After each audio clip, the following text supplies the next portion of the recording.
Satu bentuk penggunaan bahasa Jawa krama yang sering kali salah di masyarakat.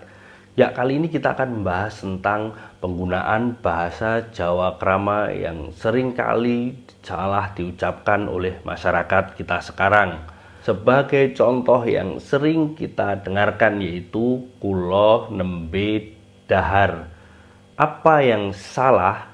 Dahar mestinya digunakan untuk orang yang lebih kita hormati atau orang yang kita tuakan seperti kakek nenek, orang tua, guru, atau orang yang derajatnya lebih tinggi dari kita.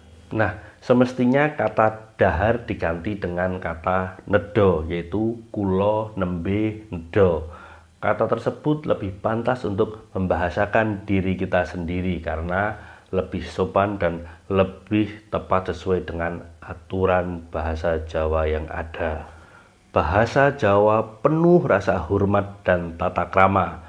Memahami perbedaan kata untuk diri kita sendiri dan orang lain adalah bentuk unggah-ungguh budaya kita. Ajining diri oneng lati, ajining rogo saka busana.